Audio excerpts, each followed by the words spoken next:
Hello students, कैसे हैं आप सब। उम्मीद है ठीक ही होंगे। आज का टॉपिक है डॉट प्रोडक्ट और स्केलर प्रोडक्ट, बिंदु गुणन या अदिश गुणन।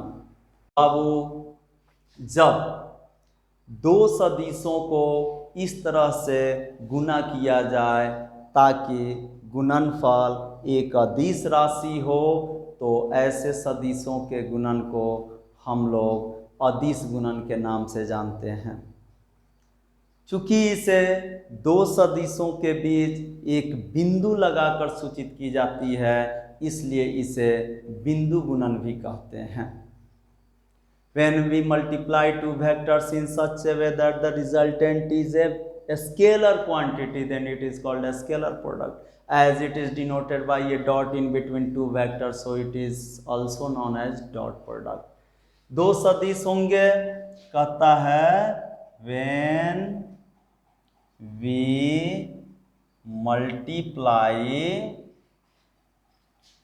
two vectors in such a way that the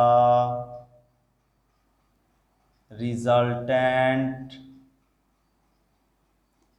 is a scalar quantity, then it is called a scalar product.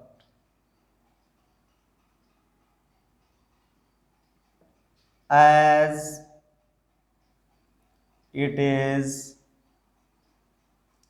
denoted by a dot in between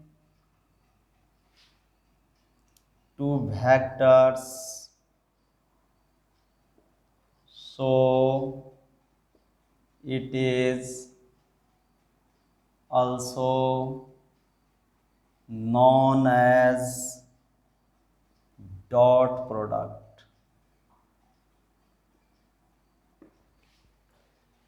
When we multiply two vectors in such a way that the resultant is a scalar quantity, then it is called a scalar product. As it is denoted by a dot in between two vectors, so it is also known as dot product. जब दो सदिशों को इस तरह से गुणा किया जाए ताकि गुणनफल एक अदिश राशि हो, तो सदिशों के ऐसे गुणन को क्या कहते हैं? अदिश गुणन कहते हैं। और चूंकि इसे दो सदिशों के बीच एक बिंदु लगाकर सूचित की जाती है, इसलिए इसे बिंदु गुणन भी कहते हैं। कैसे परिभाषित होती है? तो बाबू, ये डिफाइन की जाती है वेक्टर ए डॉट, यहाँ लिखते हैं। इसे मैथमेटिकली कैसे डिफाइन करते हैं? अर्थात vector A dot vector B is equal to होता है ए का मैग्नीट्यूड बी का मैग्नीट्यूड कॉस थीटा। बाबू, vector A dot vector B बराबर क्या होता है? ए का मैग्नीट्यूड बी का मैग्नीट्यूड कॉस थीटा। ये क्या है? ये वेक्टर ए का मैग्नीट्यूड है। ये क्या है? वेक्टर बी का। किसको किसको गुना किया गया था? ए और बी को, वेक्टर ए और वेक्टर बी को। तो पहले तो दोनों के मैग्नीट्यूड को गुना कर डालिए, कर दिया। और ए और बी दो वेक्टर्स हैं, तो इनके बीच कुछ ना कुछ तो कोण बनेगा, चाहे वह 0 बने तब, चाहे 180 बने तब, या 0 या 180 के बीच कुछ भी बने तब, यही ना बनेगा। दो सदिशों के बीच का कोण क्या हो सकता है? 0 से 180 के बीच ही होगा। तो बाबू, दोनों सदिशों के बीच में जो कोण बने उसमें आप कॉस लगाएंगे। क्या लगा देंगे? Cos, cosine. तो बस हो गया। ये परिभाषित ही ऐसे है, vector A dot vector B is equal to magnitude of vector A magnitude of vector B cos theta, where theta is the angle between vector A and vector B. Clear? दो सदिशों के बीच का कोण थीटा होगा, उसमें cos लगाइए। Cos लगाने के बाद दोनों के मैग्नीट्यूड को गुना करके कॉस थीटा लिख देना है। मान लीजिए ए का मैग्नीट्यूड 3 मीटर, बी का मैग्नीट्यूड 4 मीटर, गुना कर दीजिए, 3 चौका 12। लेकिन केवल इतना से काम नहीं चलने वाला है, अभी उसके बीच का कोण भी देखना होगा। अगर 30 डिग्री का कोण है तो cos 30 लगाएंगे, 60 डिग्री का कोण है तो cos 60 लगाएंगे, 90 डिग्री का कोण है तो cos 90 लगाएंगे। आइए देखते हैं उदाहरण द्वारा कैसे इनका गुना होगा। जैसे बाबू देखिए, मान लीजिए कि ये दो वेक्टर्स हैं, ये वेक्टर ए है और ये वेक्टर बी है, और इसके बीच का कोण 30 डिग्री है। वेक्टर ए है तो इसमें कुछ परिमाण होगी। मान लीजिए वेक्टर ए का परिमाण 3 मीटर, बी का परिमाण दिया हुआ है मान लीजिए 4 मीटर, और थीटा यहाँ दिखाई पड़ रहा है 30 डिग्री दिया हुआ है। तब कहा जाएगा आपसे vector A dot vector B निकालने का। तो vector A dot vector B का मतलब क्या हो गया बाबू? ए का मैग्नीट्यूड, बी का मैग्नीट्यूड और कॉस थीटा, यही ना फॉर्मूला होती है। अब तो सब दिया हुआ है यहाँ पे, देखिए तो ए का मैग्नीट्यूड कितना 3 मीटर, सॉरी, बी का मैग्नीट्यूड 4 मीटर और कॉस 30 डिग्री, थीटा 30 डिग्री दी गई है, 30 लगा दिए। अब 3 में 4 से गुना करेंगे तो क्या हो जाएगा 12, मीटर में मीटर से गुना करेंगे तो मीटर स्क्वायर, और cos 30 का मान क्या होता है याद है? √3/2 होती है, तो यहाँ लिख देंगे √3/2। अब ये 2 से 12 तो कटती है ना 6 बार में, तो 2 छक 12, यहाँ 6 बच गया, यहाँ √3, 6√3 अब मीटर स्क्वायर, और यही हो गई हमारी आंसर। अर्थात अगर यहाँ पे दो वेक्टर्स दिए गए हों तो उनका मैग्नीट्यूड दिया हुआ होगा, वेक्टर्स दिया है इसका मतलब मैग्नीट्यूड दिया है, और उनके बीच का एंगल दिया हुआ है। अब डॉट प्रोडक्ट निकालनी है, दोनों के मैग्नीट्यूड को गुना कर दिया, बीच के कोण में कोसाइन लगा दिया और कोसाइन से भी गुना कर दिया। अब जो आया सो आंसर। कितना आसान है। दो सदिशों का अदिश गुणन ऐसे ही परिभाषित होती है। Vector A dot vector B बराबर ए का मैग्नीट्यूड बी का मैग्नीट्यूड कॉस थीटा। क्या होती है? ए का मैग्नीट्यूड बी का मैग्नीट्यूड कॉस थीटा, और थीटा क्या होती है? दोनों के बीच की कोण होती है, जो 180 से बड़ी नहीं होती है, 180 हो सकती है या 180 से छोटी हो सकती है। क्लियर? अब मान लीजिए कुछ स्पेशल केसेस हों, जैसे दो सदिश पैरेलल हो जाएं। क्या होगा? दो सदिश पैरेलल हो जाएंगे तब उनके बीच का डॉट प्रोडक्ट क्या होगा? तो देखते हैं। केस फर्स्ट,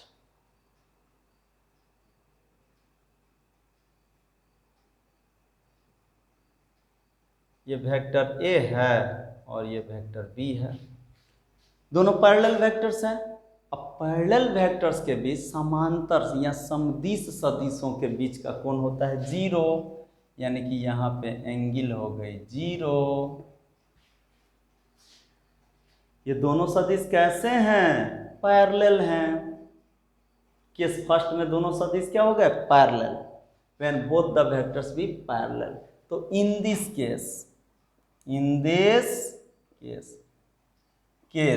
इस स्थिति में क्या हो जाएगी? Vector A dot vector B बराबर ए का मैग्नीट्यूड बी का मैग्नीट्यूड और कॉस थीटा। अब ए का मैग्नीट्यूड कुछ होगा, जो हो पॉजिटिव ही तो होगी, मैग्नीट्यूड कभी निगेटिव तो होती नहीं है। बी का मैग्नीट्यूड भी पॉजिटिव होगी, निगेटिव तो होती नहीं है। और कॉस थीटा के जगह हम लोगों ने क्या डाल दिया? 0 डिग्री। और कॉस 0 का मान याद है 1 होती है, और 1 से गुना करने पर कोई फर्क नहीं पड़ती। यहाँ लिख दिया हमने cos 0 के बदले 1। फाइनली क्या हो गया, ए का मैग्नीट्यूड गुने बी का मैग्नीट्यूड। अच्छा ये बताइए तो, ये पॉजिटिव है ये पॉजिटिव है, तो दोनों का गुणनफल भी क्या हो जाएगी, पॉजिटिव। पॉजिटिव को 0 से बड़ी लिखते हैं, greater than 0 positive, less than 0 negative. That is when two vectors be parallel, then their dot product remains always positive and is equal to product of their magnitude. That is when two vectors be parallel, then their dot product is equal to the product of their magnitudes. When two vectors be parallel, then their dot product is equal to the product of their magnitudes. जब दो सदिश समानांतर या समदिश होते हैं तो ये objective में पूछा जाता है बहुत, जब दो सदिश पैरेलल होंगे तो उनका डॉट प्रोडक्ट क्या होगा, तो सीधे उनके परिमाणों के गुणनफल के बराबर हो जाएगी। यहाँ थीटा रह के भी कुछ काम नहीं किया, वो तो 0 है, cos 0 का मान 1 है, हो गया। यानी कि when two vectors be parallel, then their dot product is equal to the product of their magnitudes। और ये पॉजिटिव होती है, मैग्नीट्यूड तो निगेटिव होती ही नहीं है, तो ये भी नहीं होगी। अब सेकेंड केस क्लियर। अब सेकेंड केस में आते हैं।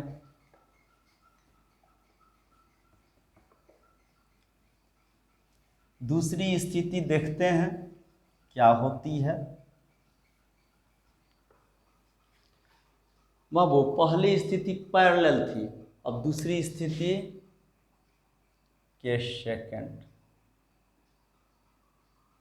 एक वेक्टर ए ऐसे है और ये वेक्टर बी ऐसे है। क्या दिखाई पड़ रही है, दोनों परपेंडिकुलर है, दोनों परपेंडिकुलर हैं। चाहे ये ऊपर होती चाहे नीचे होती, ये दाएं होती चाहे बाएं होती, 90 डिग्री का कोण बनेगी। ऐसे और ऐसे पड़ी और खड़ी के बीच का कोण 90 होता है। तो कहता है इन दिस केस इस स्थिति में A dot vector B is equal to A का मैग्नीट्यूड बी का मैग्नीट्यूड कॉस थीटा। अब ए का मैग्नीट्यूड बी का मैग्नीट्यूड और कॉस थीटा के जगह क्या लिख देंगे 90। यहाँ पे एंगल क्या बन रही है 90। परपेंडिकुलर का मतलब लंब और लंब का मतलब कोण 90। तो यहाँ हो जाएगा ए का मैग्नीट्यूड बी का मैग्नीट्यूड और cos 90 का मान क्या होता है 0। तो हो गया। अब 0 से जो गुना करेंगे किसी भी चीज में, सारी दुनिया गोल, 0 गोल, गुना भी गोल, मतलब गोल 0। इसका क्या मतलब हुआ, when two vectors be perpendicular to each other, then their dot product is equal to 0. That is when two vectors be perpendicular to each other, then their dot product is equal to 0। जब दो सदिश एक दूसरे पर लंबवत हो, लंब हो, 90 डिग्री का कोण बने, तो उनका डॉट प्रोडक्ट अदिश गुणन क्या हो जाती है 0 हो जाती है। क्लियर है, यहाँ से देख सकते हैं आप। पैरेलल थी तो मैग्नीट्यूड के गुणनफल के बराबर थी, और परपेंडिकुलर हो गई तो जीरो हो गई। अब ए का मैग्नीट्यूड कुछ भी हो, बी का मैग्नीट्यूड कुछ भी हो, डॉट प्रोडक्ट जीरो, यही रहेगा हीरो। क्लियर। अब आते हैं केस 3 में। एक और स्थिति हो सकती है, एक पैरेलल ले लिए, एक परपेंडिकुलर ले लिए, और एक जानते हैं क्या ले रहे हैं, एक एंटी पैरेलल ले रहे हैं। यानी कि एगो जीरो, 3 गो केस लेते हैं, एगो शुरुआती जीरो, एगो 180 और एगो 90, दोनों के बीच में 90, तो 90 तो हो गया, जीरो हो गया। केस 3, when two vectors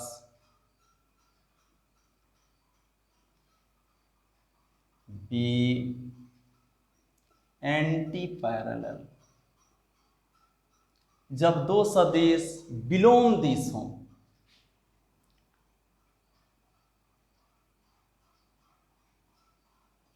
ये वेक्टर ए है, ये वेक्टर बी है। कौन बताएगा एंगल? एंगल कौन बताएगा भैया? समदेश 0 डिग्री, लंबवत 90 डिग्री, विलोम देश 180 डिग्री। अब 180 डिग्री यहाँ है, सॉरी 180 डिग्री यहाँ है, तो इन दिस केस, ये इन लिखे हैं, in this case vector A dot vector B बराबर क्या हो जाएगा? ए का मैग्नीट्यूड बी का मैग्नीट्यूड कॉस थीटा।